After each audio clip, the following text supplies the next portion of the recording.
I guess I'll start here. We had 4 panel members, and I guess I'm sort of going to be one because one of them didn't show up. But I want to reintroduce Erik Crown is in the middle here. Of course, filmmaker, editor, all that stuff. Joe Bonacia is on the end. He is one of the regional directors for Florida's Right to Clean Water. And of course, John Thaxton is right here. And I'm Jane Armstrong. One of the things, I'm going to start out with a question, and this may get real thorny because it's one of the big pieces of legislation that has kind of given the phosphate industry and developers across the board, and that's the Byrd-Harris Act, which I don't know a whole lot about, but it is basically, and John, you can maybe help me with this one. The Byrd-Harris Act protects property owners and basically gives them a lot of latitude to do pretty much whatever they want to do. And it's been used as, I think it was part of the rationale behind how the workshops happened in DeSoto County, because the county commission said, no, we're not going to let you do that. And so there were a lot of threats about lawsuits and stuff like that. But I'm gonna ask John, can you comment on the Byrd-Harris Act and your thoughts about how that impacts this? Yes, to a limited, from a limited perspective. I happen to be in Tallahassee. The Byrd-Harris Act was passed very, very late one evening in the legislative session. I can't remember the year. I was in Tallahassee that year because of some land acquisition stuff that I was working on. But the critical distinction of the Byrd-Harris Act is that it was an act of the legislature that was responding to its frustration with the judicial system being too deliberate in its determinations of property rights. And of course, the judiciary is by design to be very slow, very deliberate, and incremental. It doesn't make large steps. It takes small steps based upon the questions that are asked in the individual lawsuits. And this frustrated the legislature. And the frustration was motivated by the phosphate industry, the growth and development industry, the forestry industry, and others. So they came up with this concept, the Byrd-Harris Act, which actually extended beyond the constitutional vesting of property rights that were very well illustrated in the U.S. and the state constitution, primarily through acts of a zoning designation. And they said that wasn't good enough. And so they came up with this really interesting concept of reasonably backed financial expectations. And reasonably backed financial expectations was never contemplated in the old world or even the new world interpretation of constitutional law for unlawful takings.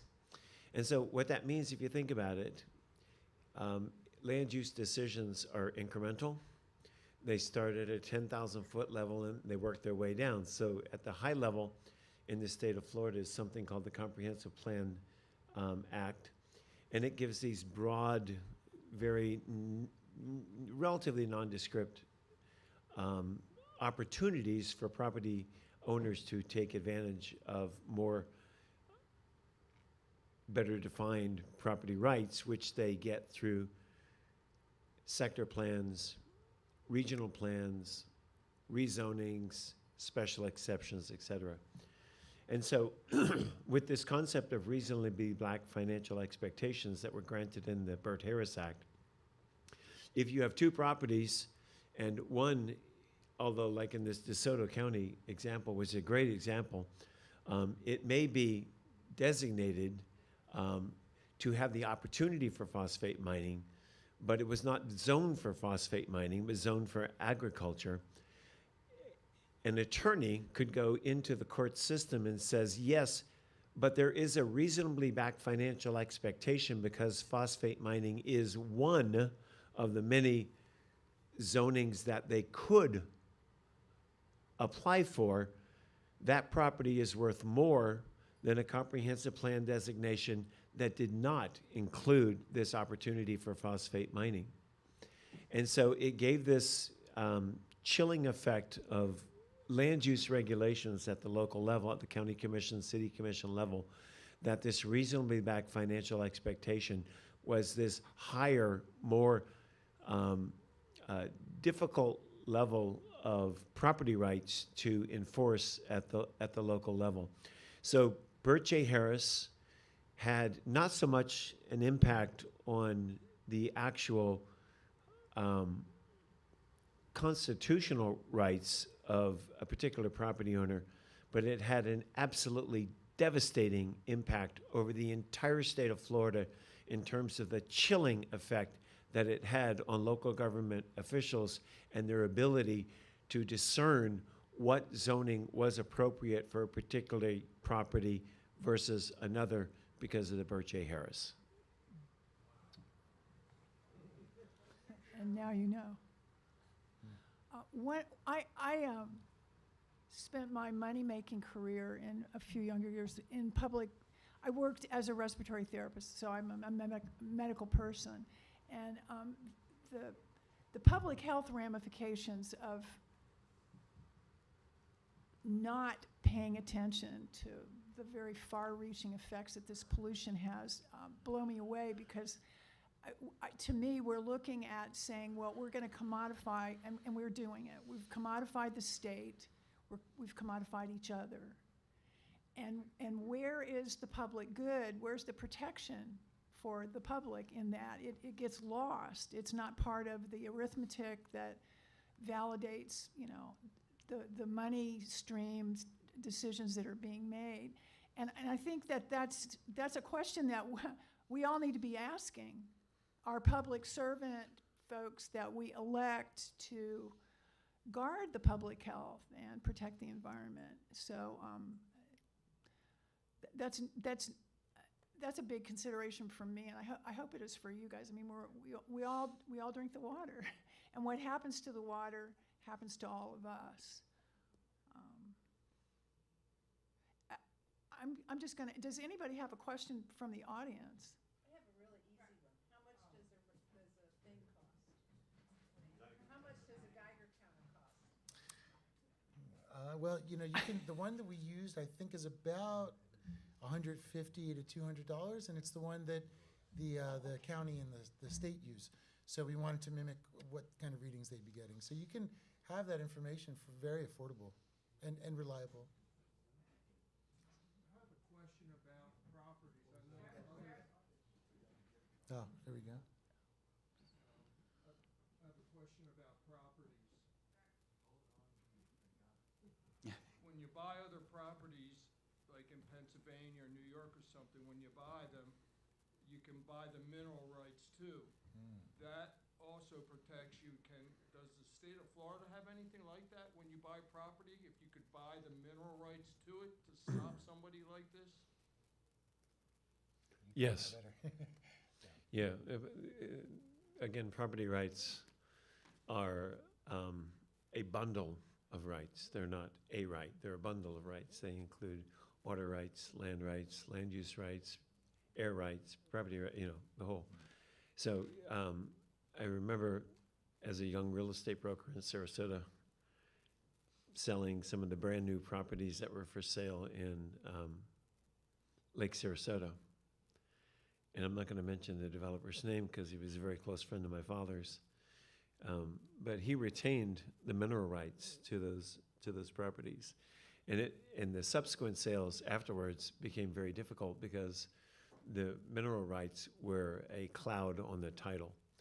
And a lot of people couldn't secure mortgages to buy the properties from the people of the original purchasers because of what's his name's retention of those mineral rights. So they're very rarely an issue. And the story I just gave you is really more of a novelty than anything of substance. But absolutely, yeah, there's mineral rights that are transferred in the bundle of property rights in a general warranty deed. Jane, I'd like to contribute to this question. Yes, please. So property rights are very important. Do they rise to the level of being fundamentally important? Are they as important as your right to free speech or freedom of religion? So, our organization is working to amend our state constitution to give every Floridian a fundamental right to clean and healthy waters, which means that when push comes to shove in a courtroom, the fundamental right would take precedence over the lesser right of property rights. We can take a different legal action, because what are we talking about here? We saw absolutely appalling things in that film. What rises to a higher level of importance than people's health, the quality of their lives? Yes, property rights are important. Some things are more important, and this constitutional right recognizes that.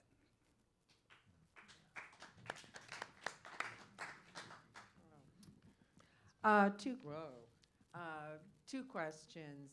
First off, did you personally invite any of our elected officials on the local, state level, from our representatives, state senators, legislators, local commissioners? Was anybody personally invited?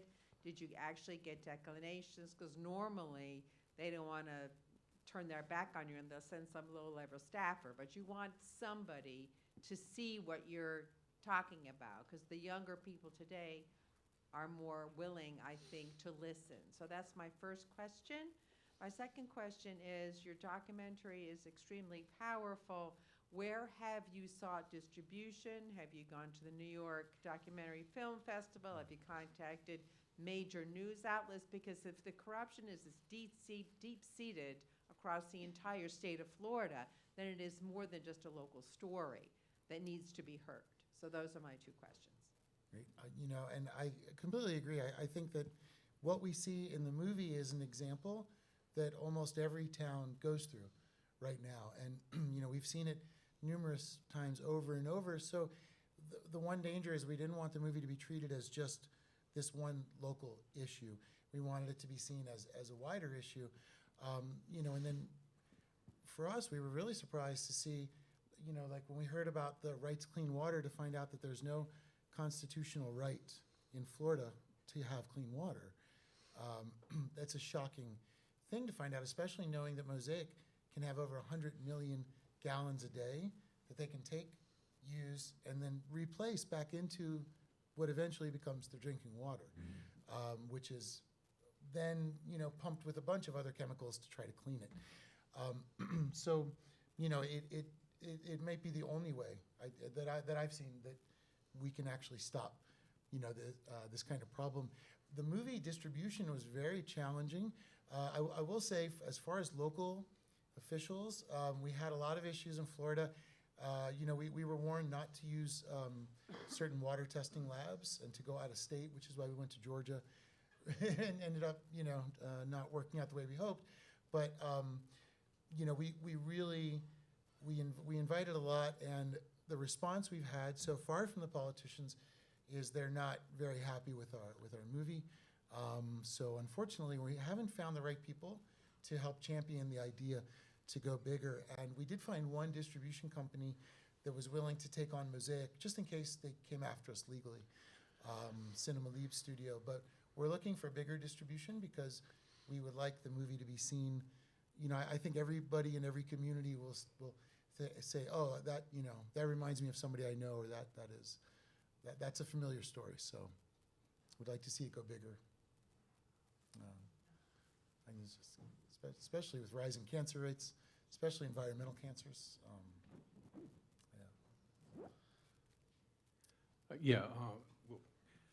Well, a couple things. So the common resources that we use, like the water, the air, there's no laws that protect that? There are laws that protect that. Many of them are not being enforced. How do you get your government to enforce some of its own laws? I am often asked, don't we already have enough water quality laws? If we did, would our waters be in the condition that they are in? In the film, you're talking about the importance of local efforts in fighting issues like this. I'm in Cape Coral, we're fighting an issue, somebody wants to build in wetlands right after we got our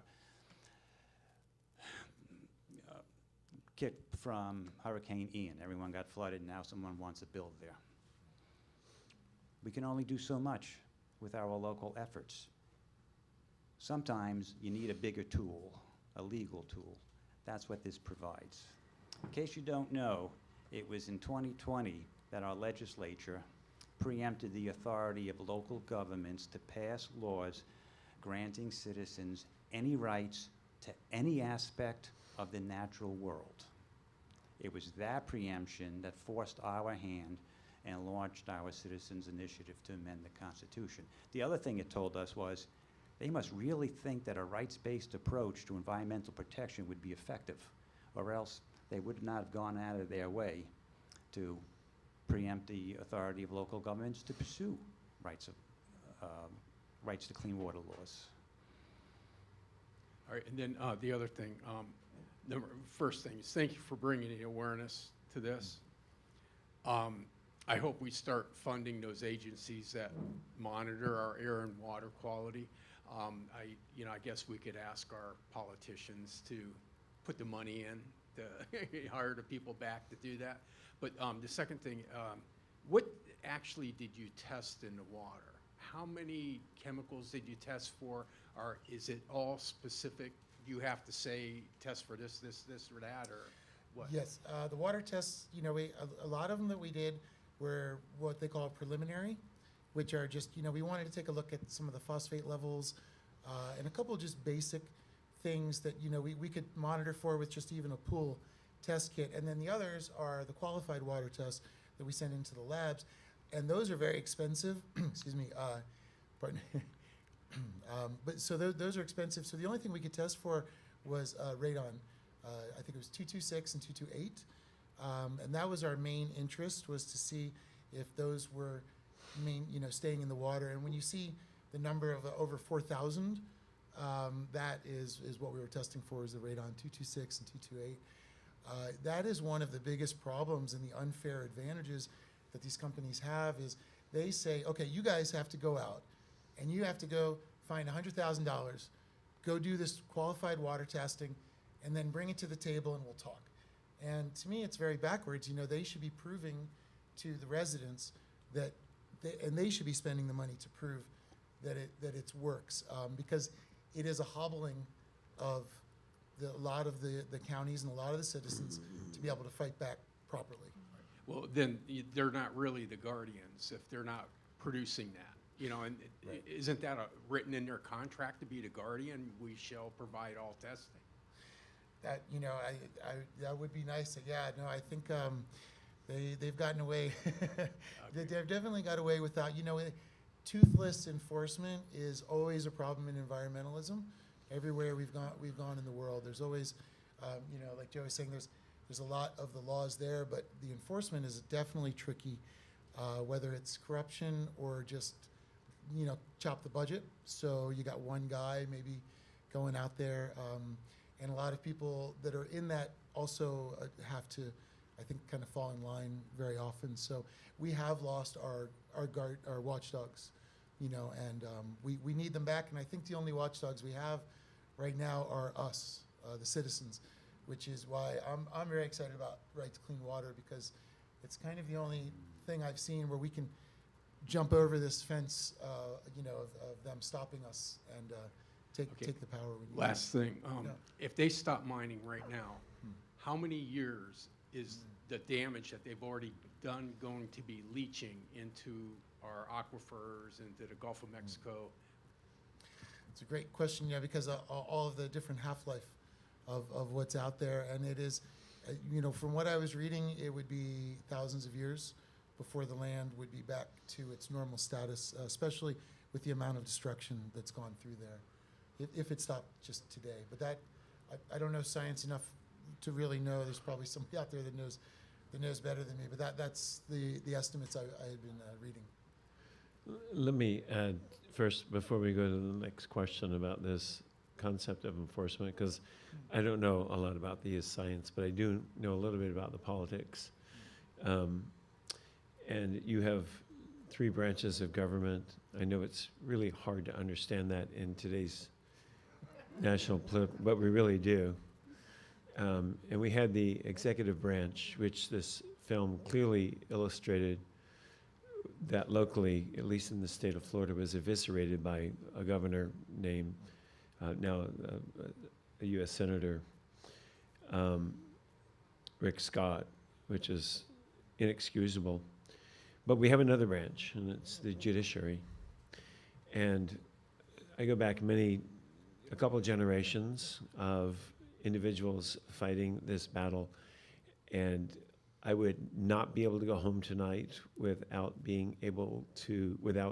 knowing that I called attention to one particular individual who started this battle 50-something years ago, and her name was Gloria Rains. And Gloria Rains was this very small in physical structure woman who had the courage of Goliath, and she went up against this phosphate industry virtually single-handedly in this organization that she started called Minnesota 88. And she was the first person to bring attention to everything that we know today. And she was an inspiration to me. I know she was an inspiration to many people, or at least a few people in the audience today that knew her personally. But her actions should act as a motivation for all of us in the room today that we don't have to stand for this, you know? And if it comes to doing the right thing or the wrong thing, and the only place that we have to look to is our judiciary, she was unabashed. She would sue these sumbitches right at the drop of the hat, and she was victorious. She oftentimes was victorious in her defeats because she would lose the suit, but in the settlement of her loss, she was able to negotiate all of these changes in these water quality parameters and all of these things that happen today that are the bedrock for all of us to stand on. So I can't help but I had to mention Gloria Rains. She was an inspiration to me, and she started this whole thing. Thank you, Gloria. Yes. Good evening, and thank you, Mr. Thaxton, for being a great county commissioner and for all you've done for Sarasota. We appreciate that. And I wanted to circle around to the young lady who asked about, well, what has been done. I was the person speaking on behalf of Sarasota County in DeSoto in the small clip, although I weigh 125 pounds less, so I'm not recognizable. But I was the president of the Environmental Caucus of Sarasota County Democrats. Yes, there was such a thing.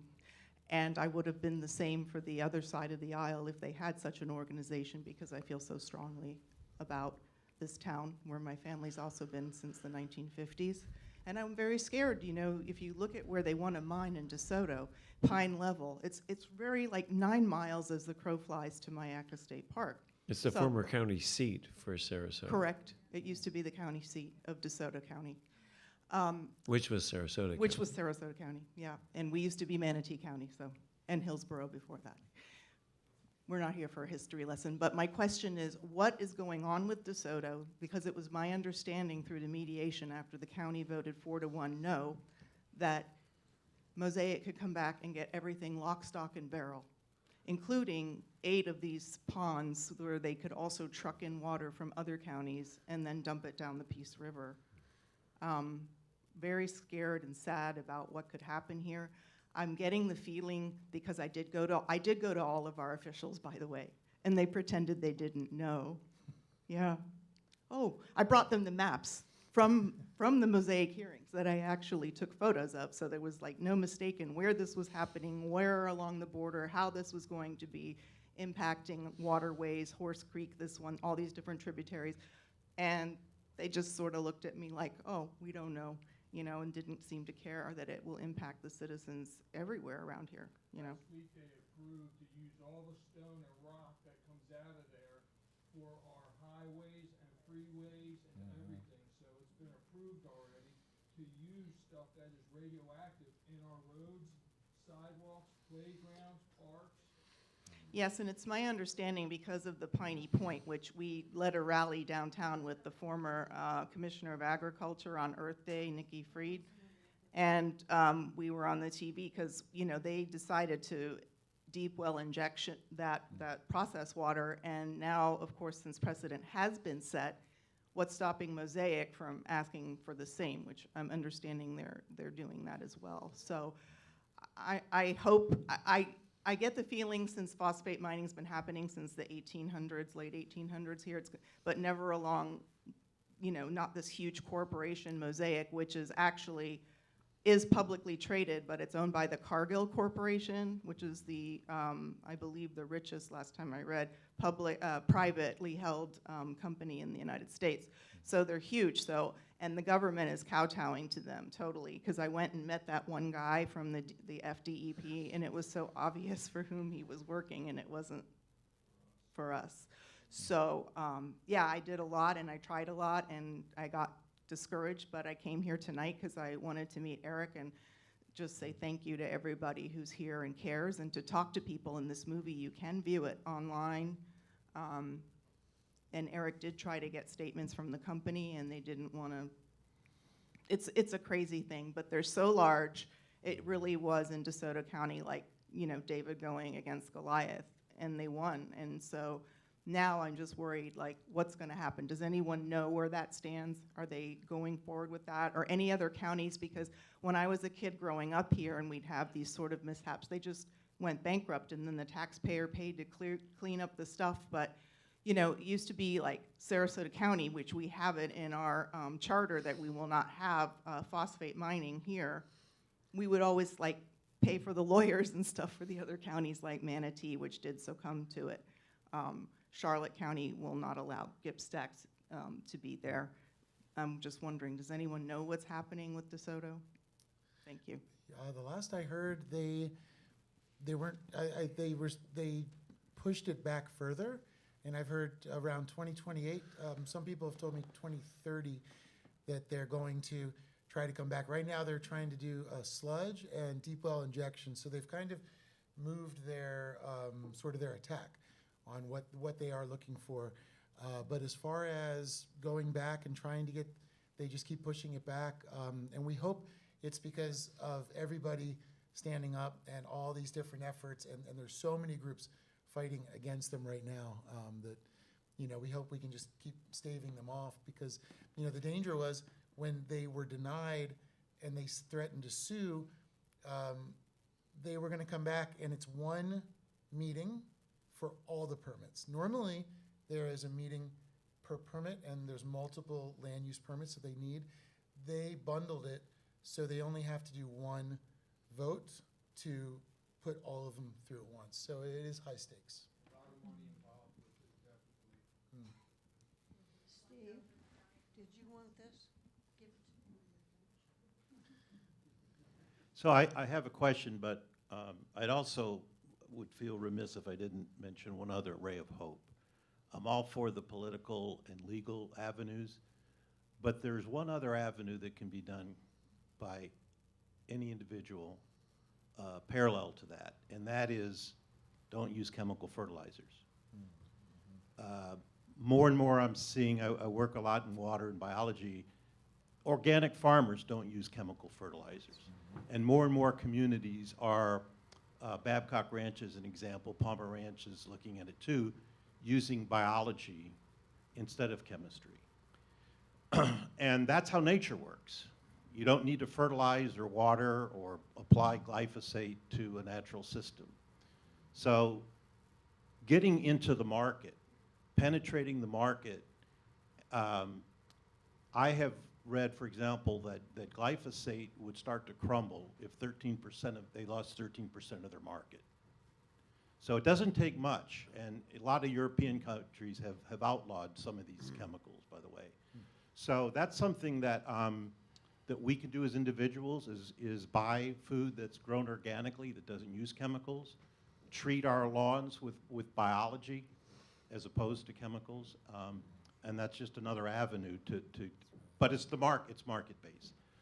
My question, which I think has been somewhat answered, is I guess it's outlawed in Sarasota County to do phosphate mining, although we get our water from Peace River. Does anyone know if they test for radon?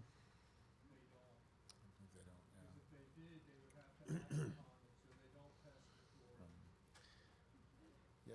I'll have to ask them. Yeah, I think, that one interesting aspect is, I don't know if you guys are familiar with ewg.org. They have a tap water database where they tested extensively all the water. So we always recommend for people to check that out as a first point of contact, because you can really look at what is in there. And, the problem is they don't test for it, and they add a lot of, I believe it's like chlorine and a few other chemicals to mask whatever may be there. So, yeah, we definitely. I'd like you to stand up. Okay.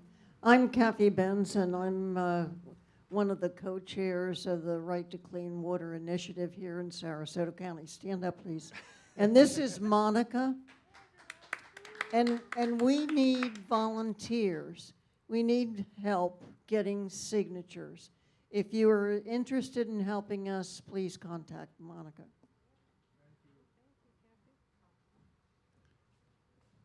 Can I go back to what Steve, the speaker before was Steve Swall. He's one of the leading stormwater, he's the leading stormwater engineer in Southwest Florida. And he was speaking to this concept of soil. And it's always been very special to me personally and as a professional. I worked on and co-authored the first fertilizer ordinance in the state of Florida. I worked on the state's fertilizer task force, and this idea, and I came up with this bumper sticker. I love bumper sticker politics, and because it simplifies things. And so I came up with this idea that we need to stop treating our soil like dirt. And it's so true. And when you look at the photographic images of this phosphate mining, it's very true that if you look at phosphate mining's impact on the earth, it just touches the very, very thin surface of the earth's epidermis.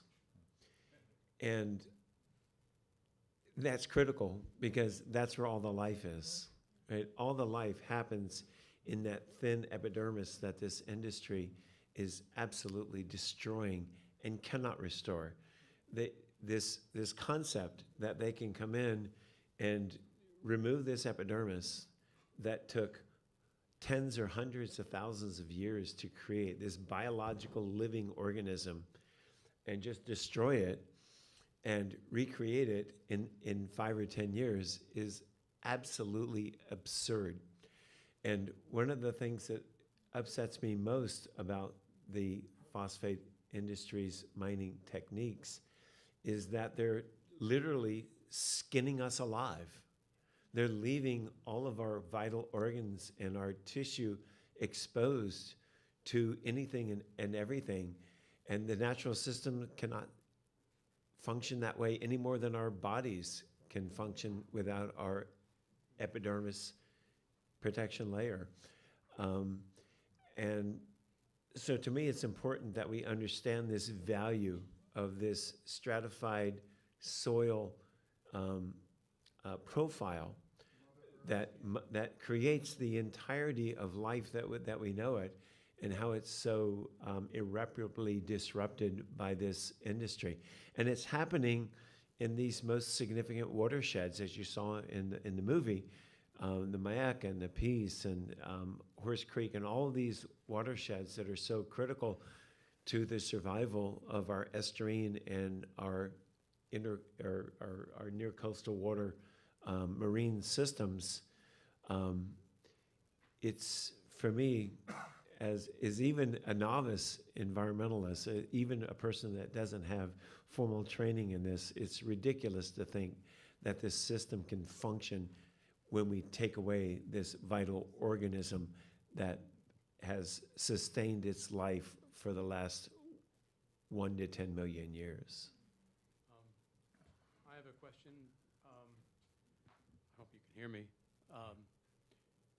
Do you, the right to clean water, do you have a GoFundMe type of page? Do you have something that can bring in all sorts of money that you'll need in order to make your ideas become national? They got to start somewhere, and you need lobbying. You need someone, you need a group, you need, I just see you need help. We And do you need help. And you need money in order to get to, money talks, nobody walks, and it actually will work.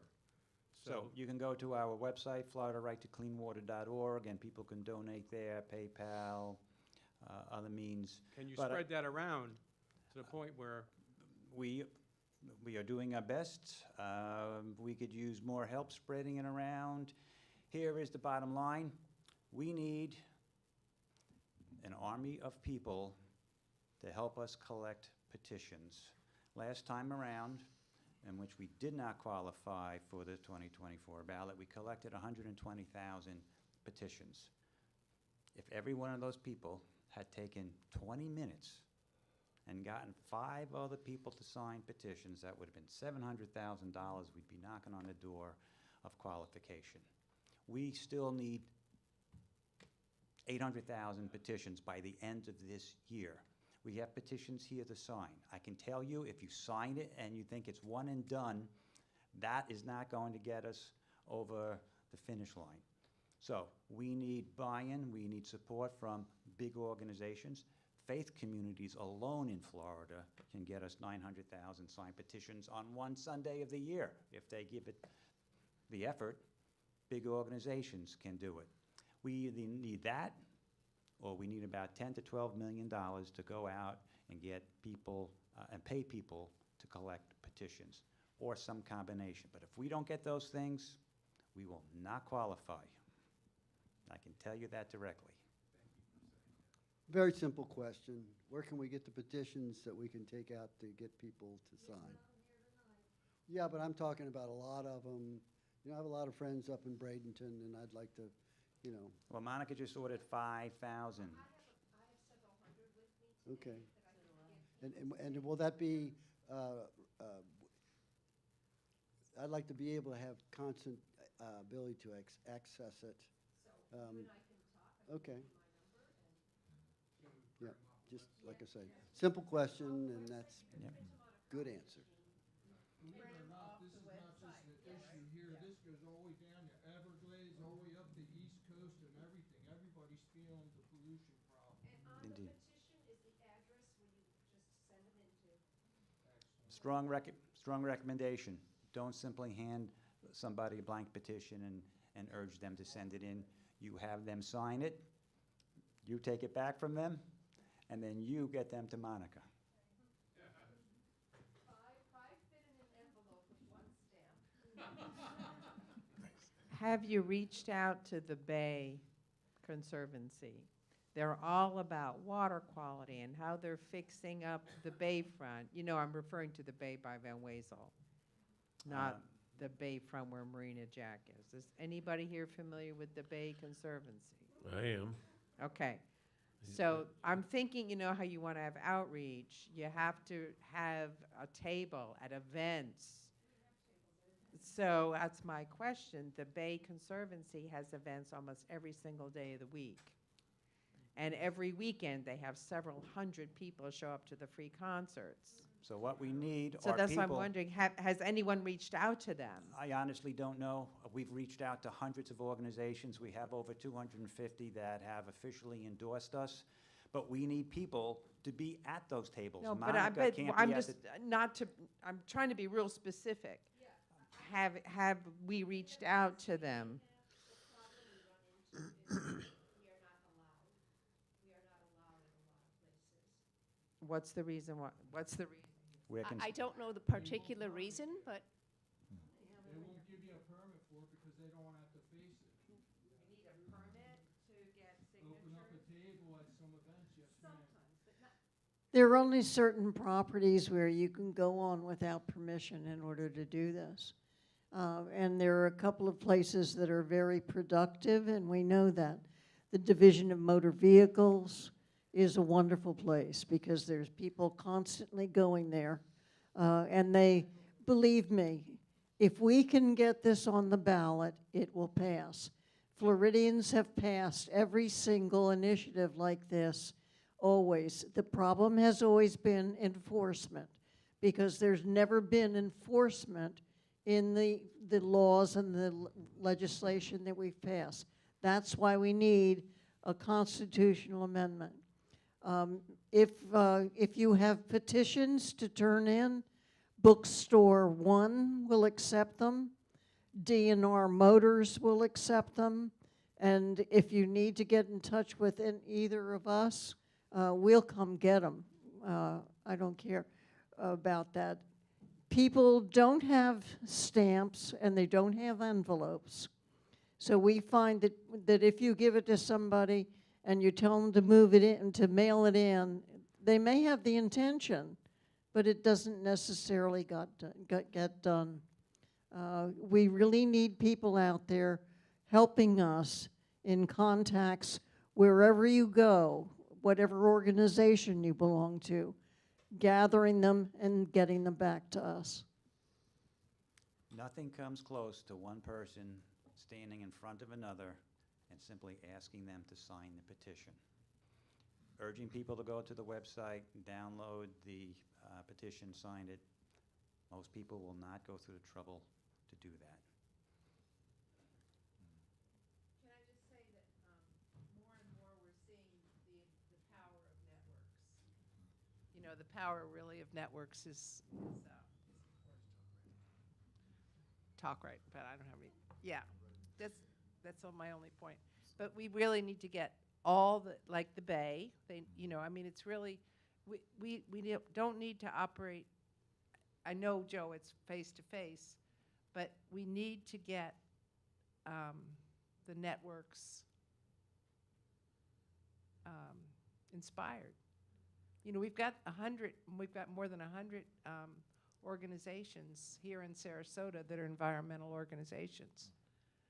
And there's no reason we can't do that. No, we just need the people to push it. There's an event called the Big Waters Land Trust in the Osprey Park down there. Big Waters Land Trust. It's called Wild About Nature. And it's, I believe they renamed themselves recently to the Big Waters Land Trust. They were formerly the Sarasota County Conservation Foundation, then Conservation Foundation of Southwest Florida, now the Big Waters Land Trust. And they're having an event called Wild About Nature next month. It's a free event. If you guys could get to that, involved with that. That's what they're saying. If they could get people like us to help take petitions like that and go set up a table and just do it free spirit, because if we all take a part of it and all go out and set up somewhere, that is us doing our part. I don't want my kids to inherit houses or cars. I want them to inherit clean water and clean land. So I take my kids, I set up a table, and I try to inform people as we go out to each event we go to without, you know, pushing too hard, getting in trouble. I mean, I've been arrested for being on Mosaic's property and stuff, just taking pictures. I think you have to get permission for an event like this. So someone has to get the permission. That's where we can go ourselves as individual people. I don't make art, I don't do any of that, but I'll take petitions and I'll go stand there and hand them out and tell them, fill them out, please, I need this. This is really life or death. If you look at these people up here. Get them to sign it in your presence. And take it and send it in. Take it to the bookstore. Make it as easy as you can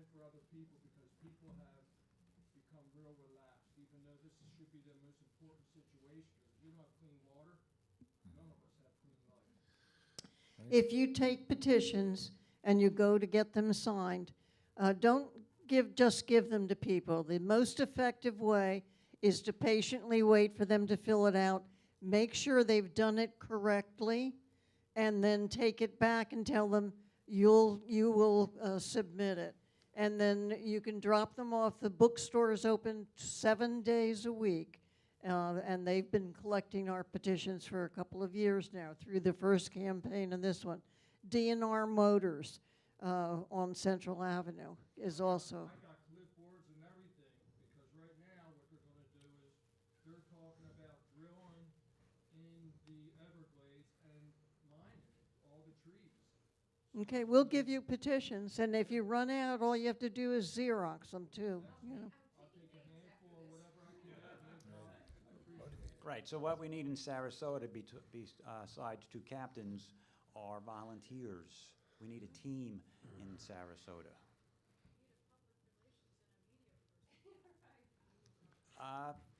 You need someone to tell me what a Xerox is. I'd just like to add, I went to 5 of the Mosaic workshops, and one of the great things that I saw evolve over that time was a lot of people showed up, and we could only speak for 3 minutes. Mosaic could wax loquacious as far as they wanted to. But people started teaming up, and 10 people would come and say, I want to speak for 3 minutes, and then they'd turn their time over to the Center for Biological Diversity. And I saw them blow Mosaic out of the water because they were asked by the county commission. The county commission asked Mosaic, do you have any litigation that happened in the past or any pending litigation? And they thought about it a little bit, and they said, no, we didn't. We don't have anything like that. Well, they certainly did, and this great attorney from Center for Biological Diversity got up and just blew him out of the water. And it was a delight. It was all I could do to keep from standing up and cheering. There was a connectivity that happened because we showed up there repeatedly. And we're all connected still. That's what we need to do. Because when we're in relationship with each other, we're powerful. And they're not. We're on the right side. And there's an energetic thing about what are you for rather than what are you against.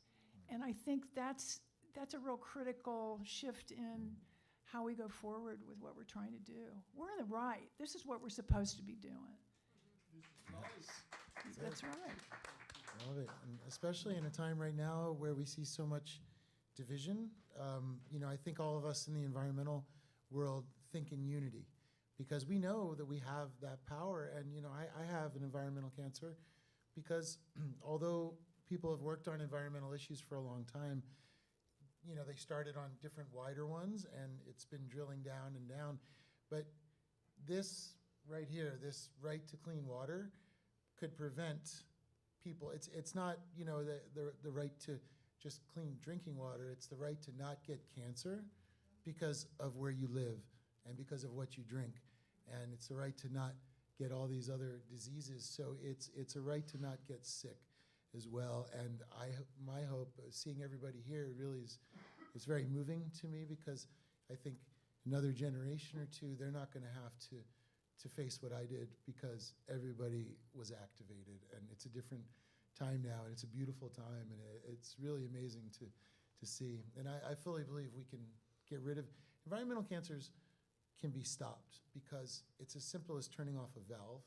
It's not quite that simple, but it technically is. So I think that this movement that we're seeing here and seeing all this energy for it is, we can get rid of a lot of this, and soon too. Water is the linchpin. If your water is healthy and safe, the environment inevitably is safe. Beautifully said, yes. I just have a quick observation. I'm a retired nurse from Washington State. And I came down to see my Army buddy and stay down here in Frostproof, not far from Sebring. I knew nothing about Mosaic. I guess you can hear me. Mosaic. But one thing I knew immediately was his water was unpalatable. I could not drink it. And I didn't have like this water, like water's water to me, or was. And I couldn't drink it. And he has health problems. He has a well, and it's right next to a lake, Clinch Lake. Is that any relation, or? Yes. Any one of these springs that you see that you swim in, you go pay for, they are all interconnected, every one of them. So if they're all interconnected, when they go to deep well, 400 feet or 500 feet down, and they say it's not gonna affect you, but our farmers get the water at 300 feet, and then we get it from 100 foot down to 200 foot, and it all still comes bleeding up through like a sponge. So we all are gonna get affected no matter where you are in Florida. So either way, you have to stick up for this, because if not, it doesn't matter where you are. Like I said, it's affecting people down the Everglades. That's a couple 100 miles away. And this is affecting them down there. Yep, limestone's like a sponge. It's the only state in the United States with not soil, but sandstone or limestone. So it's just this cheese, Swiss cheese underneath us. So it's common sense. I know they got rid of fracking in Florida, and they're trying to bring it back. So somehow they won on the fracking thing, keeping fracking out of Florida to a degree, but I know that they're trying to put it back in. Did us a lot of good to getting into office about it, but it seemed like it turned to the back of her, not as important after she got elected into the office. And I like to, you guys can all remind her, say, listen, you rode on that to get into office. Let's keep it up as strong as you did to get into office, and please us now and help us keep our future generations healthy and alive. Just so you know, as federal regulations get rolled back, if we had this constitutional right, we'd still be able to protect our waters. So in many ways, it's more important now than ever.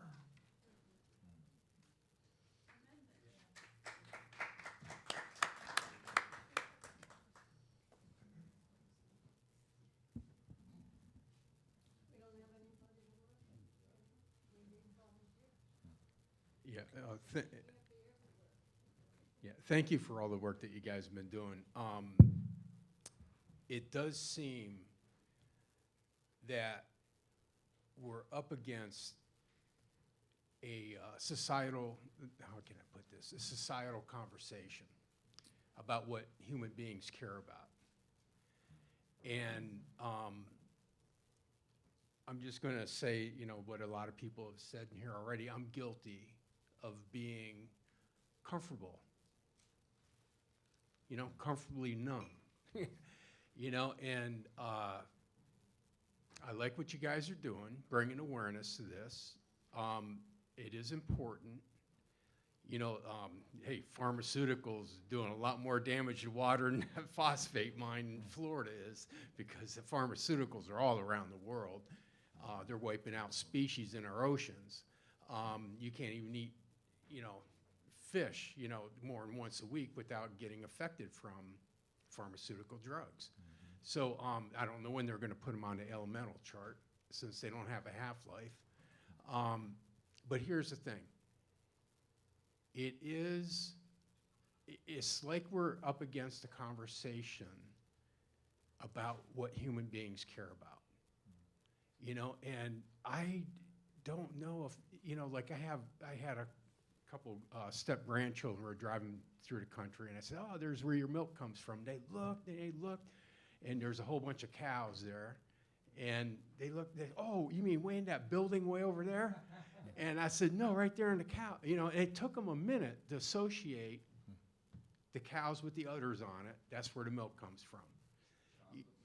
And the thing is that we're disconnected as a society from that which gave us life. And, so I think we need to return to care back to I'm just looking, you know, what would have people, you know, being inspired and stuff like that, that action is what makes a difference. That's the only thing. You can sign a form, and you don't have to be inspired about signing a form. You just need to sign a form. You just need action. It's the only thing that's going to produce the results. But there needs to be a shift in what people are, how do I want to say it? I don't even know how to say it. Get our younger generations educated so they know about this. There's a pull. You know, when you care about something, you have a pull. And so, you know, I can see what you guys are doing and bringing awareness to have to create a pull towards that which sustains life. You know, and but it starts to shift the caring towards that which sustains life. You know, and I think that kind of movement, you know, if you're looking for action, looking to get people in action, I think if you shift what they care about, you know, like the context of what they care about versus, you know, the social media, the nice car, the nice paycheck, you know, it's a big, I'm almost getting overwhelmed by corporations and the money they have and the power that they hold over people because people worship the money and what money can buy them versus the value, you know, like the caring of what sustains us. Can't live without clean water. Yeah, but say something about that. I think like the power of the pen and what these guys are doing is it bypasses every other conversation I think that we could even do, you know, because there is sometimes you look around and you think, gosh, is there enough empathy and caring, and do I see enough kindness around me? And you know, I know a lot of us try to emanate that, and we have circles that have that as well, but we are seeing a time around us where it seems to be in hanging in the balance. But I think the idea of coming back to a local thing, and you know, you look at your neighbor, and that's different than, say, a theoretical person. So I think, you know, this returning to caring about each other is, you know, we were just talking earlier actually about how right now seems like one of the most stressful times to be alive. But it's actually a golden period of time because every one of our actions resonates way further than, say, in a time where the stakes weren't quite as high. So our impact is stronger as the challenges grow stronger. But I think it's amazing that, you know, what they're doing with the right to clean water is that aside from all of it, nobody can stop the power of the citizen's signature. And I just wanted to point out are you familiar, you know about the Charter of Compassion, right, Joe? I do not. So Joe Ione is working on that. Ah, okay, yep. Okay, so there's a Charter of Compassion, and there's, I think, 321 cities that have adopted this all over the world. And St. Petersburg is one, Orlando is one, St. Augustine is one. And they're operating with that idea as their underlying policy. So after the hurricane, St. Petersburg asked themselves, what would a city of compassion do? And then they operated out of that. So we're going to be pushing that through the Unitarian Universalist Church, through the state, and then we'll get it, you know, nationally. But the point is, you want to keep looking for that cities of compassion, the Charter of Compassion, because this whole empathy idea is basically that. I mean, if you can get your local government to say they're a city of compassion, that gets us beyond all of the issues about money and religion, and it gets us back to taking care of the earth, because that's bottom line is city of compassion would take care of the earth because it would be taking care of the people. I'd like to thank you for bringing that up. That's an awesome thing. One of the books that I've read in the last couple of years that was real powerful for me was the book Braiding Sweetgrass. And if you haven't read it, I'm going to encourage you to do so.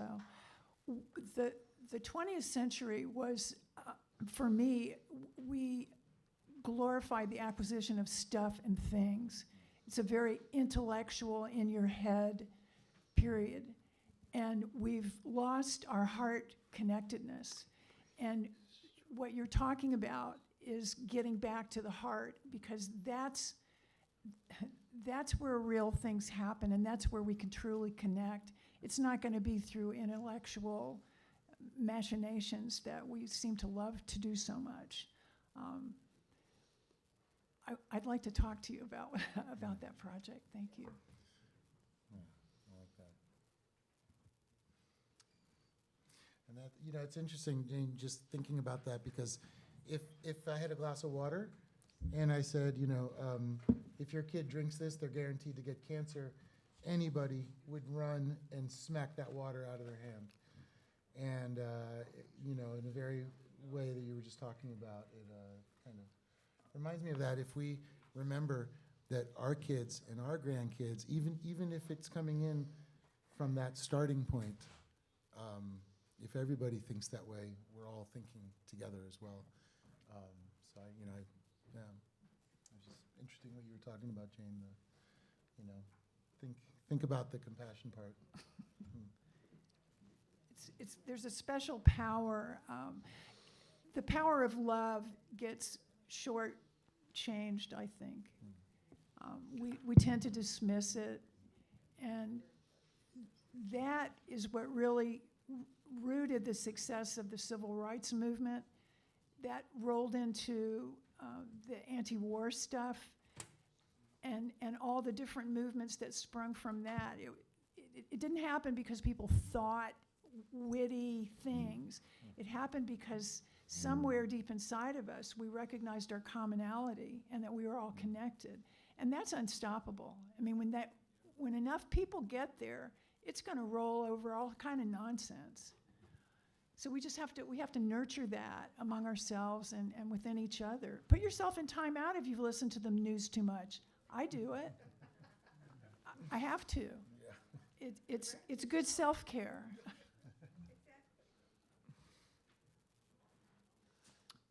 Any other questions or comments? Just a statement. I would ask those people who are still here to commit to collecting a certain number of petitions and getting them to Monica or Kathy. I think you can. 1 million signatures, I mean, that's easy. How many people are in Florida? It should be incredibly easy. This is very doable, but people have to do it.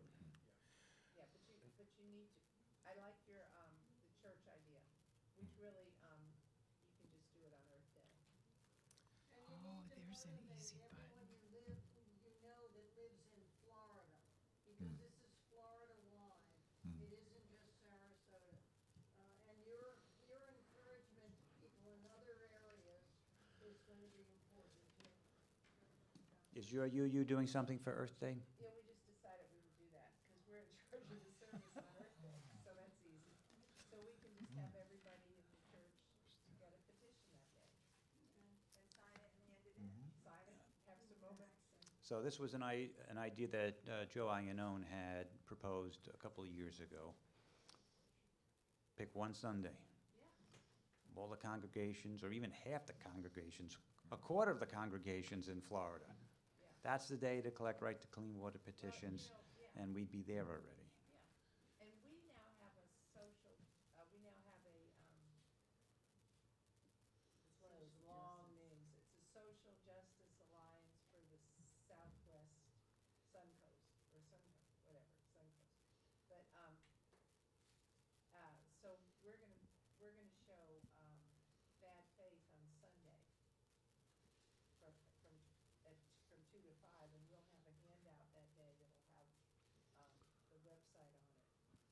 Maybe have the petition, maybe, yeah, we could do that. Joe, I had a question. I wanted to really thank you for making the film. This is an important film, and I was thinking you could send it to the politicians. You know, I would send it to people, because there will be people that watch it, and there are people that really do care.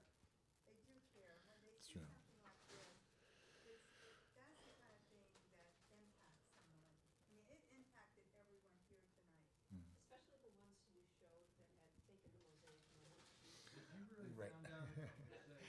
You They know. go around after they use properties. They've been known to build low-income housing on properties like that. I thought of Love Canal, remember Love Right. Right. Canal? Right? And I can't imagine, well, we have the same problem here in Sarasota in a lot of different ways. We don't tell people that sludge was put on the land when people build on it. I mean, just things like that, that I would want to know that. I would want to know everything about that. So it does matter, people do care, and people don't know. And when people become educated, it shifts their consciousness. So I really do thank you for this. This is a very important piece that you did.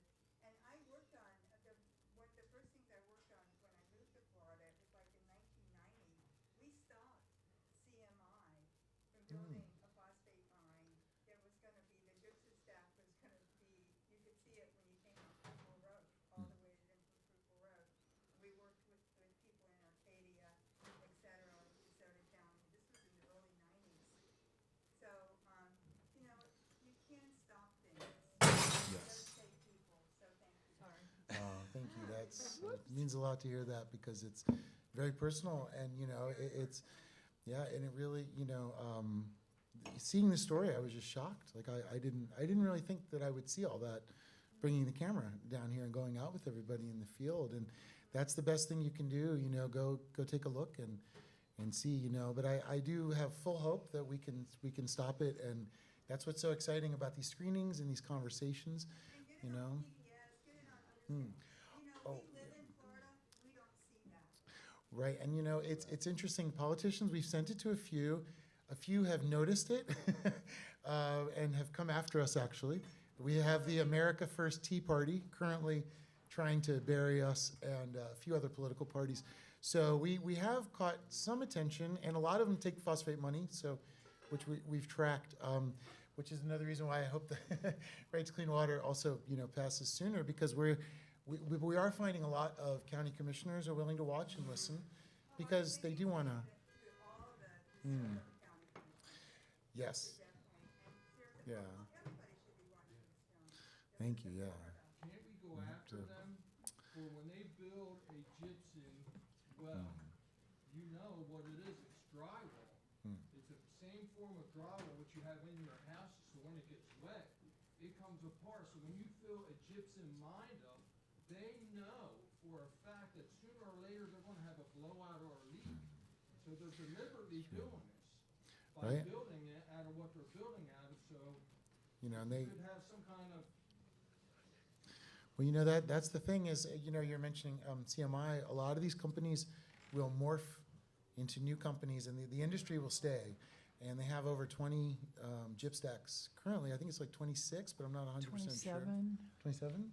Yeah, in the state alone. And, you know, there's also a legislative thing that I got to double check, but they put it into the legislation here that does protect the mining industry from being messed with at all, which is really kind of why they own it. And that's why we're also working with some other groups to try to get some toxic tort sort of, you know, reform as well, to try to, you know, force them to change. But again, it comes back to the citizens, you know, get everybody together to, you know, get blood tests and show, you know, what's happening there. And I think it can be done. I really do. I mean, it's like you said, I've seen people, you know, they have stopped, you know, these massive companies, and DeSoto is a great example of it, and still keep them out.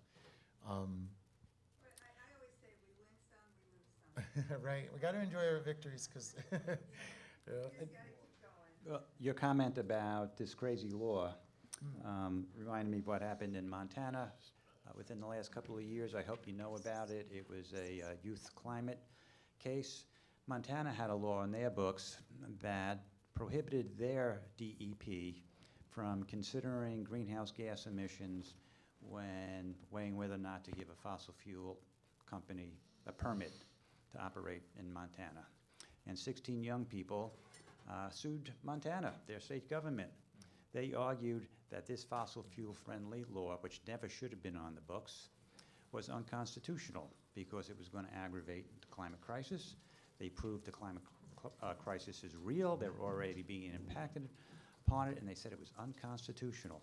In 1972, Montana voters amended their state constitution. Every Montana citizen has a right to a healthy environment. And in this case, the Supreme Court affirmed that that includes a healthy climate. So there have been a number of youth climate cases, a number of climate cases. This is the only one so far that has been successful because it was based on that constitutional right. There are about 20 other states in the nation right now trying to do the same thing that we're doing, because we're not the only ones who are suffering from, the influence of special interests and such. It's a nationwide problem, and constitutional rights are at the apex of our environmental laws. This isn't just for Florida. I was going to Apollo Beach last week. The train tracks that come out of, I guess that's Piney Point there. The train was miles long. The gypsum was stacked in the cars over top. They weren't even covered on the train cars. Headed right to the port, being shipped out. People that don't even know what's hitting them yet. It's never going away. I don't know how it's even possible that they're passing these situations to use that weight. It's criminal. Yeah. And they're, I believe they're supposed to have all that covered as well when it's coming out of the mines. It's something we would go and check, and you'd see the majority of the trucks coming out are not covered. It's just an extra step they don't want to have to take. So all that gypsum dust is flying in all around. So, the protections, like we say, they're far-reaching because where the trains go, all the roads that they're using, and soon, as everybody knows, the Florida roads are now going to be very dangerous, and they're going to build the first ones in Mosaic and make their workers the canary in the coal mine to see kind of what happens to that. And, it's a shocking. I'm sorry, I have a quick question for Joe, though, because I want to help get signatures as well. Is there anything we have to watch out for? Is there anything that, would be a disqualifier, or anything that a signature wouldn't, that they would throw out, or? Well, you have to sign in ink. Do your best to make sure that your signature is what's on record with your SOE, or take a look at what you have on your driver's license. Most of the petitions that get rejected are rejected because of their signature. Okay. And how old do you have to be? You have to be a Florida registered voter. Okay. Anyone you get to sign must be a Florida registered voter. But you can give out petitions and money anytime. Yeah, I keep thinking about the Geiger counters. Hmm. And people, like it being the new thing that people buy.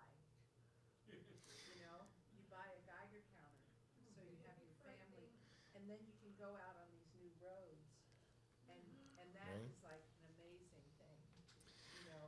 If you Yes. go out on, if you have hundreds of people going out there Mhm. and checking it out, I mean, that's That's it. it's only $150. I love that idea, along with a dosimeter, which is really inexpensive, and those are cumulative. So if you were to put it on your car, it's like a small badge, and it'll change color based on your exposure. So once you get to a toxic level, the dosimeter will tell you. It would be really interesting to have them, for people to have them, buy them, and put them on their cars, and then, we have this great empirical proof that we could present. I think that would be really interesting, and I love the Geiger counter idea.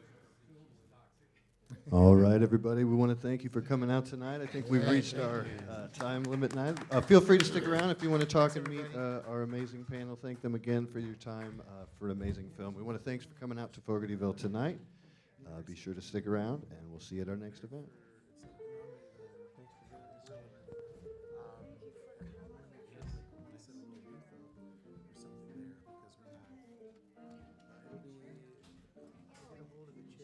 Okay. I know we can do it.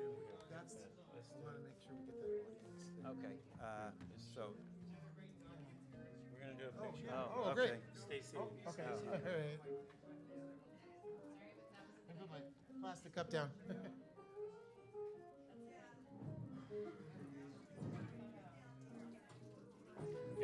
thank you, though.